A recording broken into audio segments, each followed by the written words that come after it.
Good morning. Let us move on to our next session, that is free radicals. So far we have discussed carbocations and carbanions and also their stabilities with respect to inductive effect, then hyperconjugation and also resonance. Next is free radicals. See normally how free radicals are formed. Suppose a similar diatomic molecule, okay, diatomic molecule, say A2, okay, the two atoms are the same in this particular molecule. So when this molecule, when this particular bond breaks, what happens? One of the electrons, see, one bond is formed with two electrons, isn't it? So when this bond breaks, what happens? One of the electron will be moving to one of the atom and the other electron will be moving to the second atom. Okay, that means the two electrons are equally distributed between the two atoms. Okay, the two electrons are distributed equally between the two atoms. That means there is a homolytic fission taking place, isn't it? Homolytic fission taking place, or a symmetrical distribution of electrons is happening here, so that we will be having 2a dots or 2a free radicals. Okay, 2a free radicals. So see how these free radicals are formed. So we can say that these free radicals, they are odd electron molecules. That means they are having only one electron, isn't it? They are odd electron molecules. Odd electron molecules, and also they are formed by the homolysis of a covalent bond. Formed by the homolysis of a covalent bond. So these are the 2 points you have to remember in the case of free radicals. Odd electron molecules formed by the homolysis of a covalent bond. That is, by combining these 2 points, we can write the definition for this free radicals. Okay. And also see here, it is having a single electron, isn't it? Single electron means it is not paired. It is an unpaired electron, or it is an odd electron, isn't it? Since it is an unpaired electron, what about the magnetic nature of this particular electron, or the magnetic property? This particular electron is paramagnetic due to the presence of unpaired electron, isn't it? These free radicals are paramagnetic due to the presence of unpaired electrons, and also these free radicals generally, these free radical reactions, they are normally carried out in the presence of light. Normally carried out in the presence of light or sometimes heat. That means photochemical reactions or thermal reactions, and also in the presence of some organic peroxides can be done in the presence, or the reactions can be carried out in the presence of organic peroxides. Okay, so these are some of the introductory part of this free radicals. Then the next is coming to the geometry of this free radicals.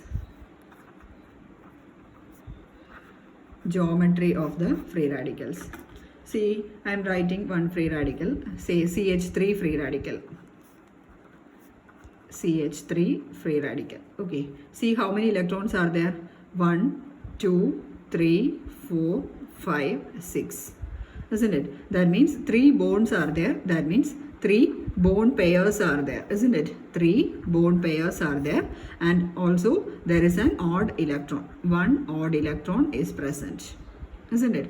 So this particular molecule or this free radical, it will be having 3 bond pairs. That means 3 bond pairs means 3 covalent bonds are formed. In total 6 electrons, isn't it? 3 bond pairs or 6 electrons.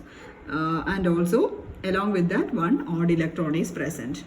So this geometry, it is not certain about this in the case of this free radicals. Also, you know, these free radicals are highly unstable or highly reactive. Highly unstable or highly reactive. So the geometry is not certain, and also the geometry, there are 2 assumptions are there regarding the geometry. According to the experimental evidences, geometry of this free radicals, it can be either a planar geometry or a pyramidal geometry. It can be a planar or a pyramidal geometry. So it is not certain whether it is having a planar geometry or a pyramidal geometry. So you have to study both these geometries, a planar geometry or the planar structure as well as the pyramidal structure. So first of all, we can go through the planar geometry. So we have seen this particular molecule, it will be having 3 bond pairs and 1 odd electron, isn't it? 3 bond pairs and 1 odd electron. 3 bond pairs means what about the hybridization? It will be having sp2 hybridization, isn't it? How many hybrid orbitals? 1 s and 2 p orbitals will be combining to form 3 hybrid orbitals, isn't it? 3 hybrid orbitals. So that means it will be having sp2 hybridization. So if it is having an sp2 hybridization and also sp2 hybridization with 1 odd electron, and if it is having sp2 hybridization, what about the geometry? It will be a triangular planar geometry, isn't it? Or trigonal planar geometry. Trigonal planar geometry. And what about the bond angle? For sp2, the bond angle will be 120 degree. Okay, so this is about the geometry of this particular species, planar geometry. Okay, so sp2 hybridization, that means 3 hybrid orbitals are there. Then the structure will be trigonal planar structure with bond angle 120 degree. So we can represent this molecule. For example, C, instead of CH3, I am representing it as CR3. Okay. So the bond angle will be 120 degree. It will be having a trigonal planar structure. See, this is a trigonal planar structure. Trigonal planar structure. And also there is 1 odd electron present, isn't it? 1 odd electron. And this 1 odd electron, it will be present in one of the unhybridized p orbital. Okay. And the 1 electron will be present in this particular unhybridized p orbital. And this unhybridized p orbital will be lying perpendicular to the plane of this trigonal geometry. Okay, it will be lying perpendicular to the plane of that particular molecule. Okay, so suppose see this, if this is the molecule, this is the molecule with trigonal planar geometry, the unhybridized p orbital will be lying perpendicular to this particular molecule. That means it will be having such a geometry. And also the bond angle will be, this is the bond angle, and this bond angle will be 120 degree. Okay, hope you are clear. So this unhybridized p orbital will be, this particular unhybridized p orbital will be having the odd electron. Okay.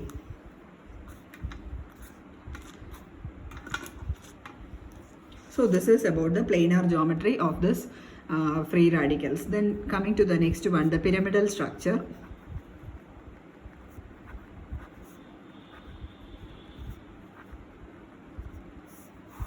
Pyramidal structure. See, coming to the pyramidal structure, this the carbon atom will be having sp3 hybridization. sp3 hybridization.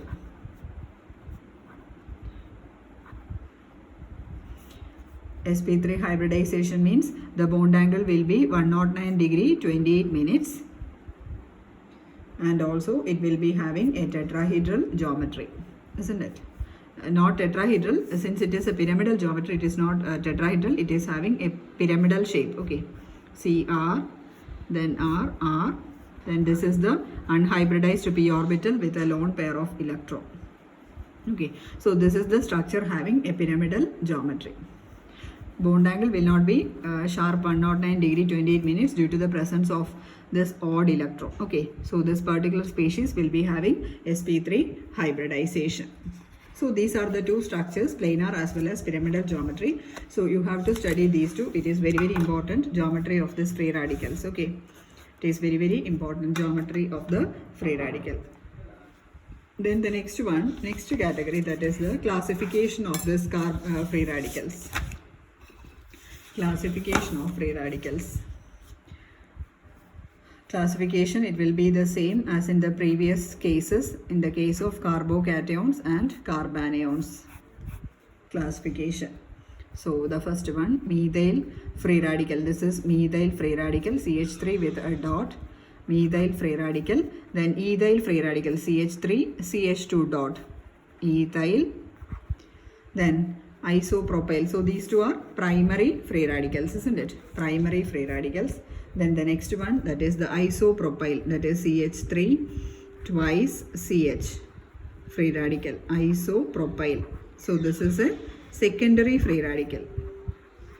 Secondary free radical. Then comes tertiary free radical, that is CH3 CH3 thrice C dot. This is tertiary butyl free radical. Tertiary free radical. Okay. So this is the first type of classification. Then again, this free radicals may be classified into alkyl, allyl and benzyl. So alkyl free radical means RCH2 dot. Alkyl free radical. These are all similar to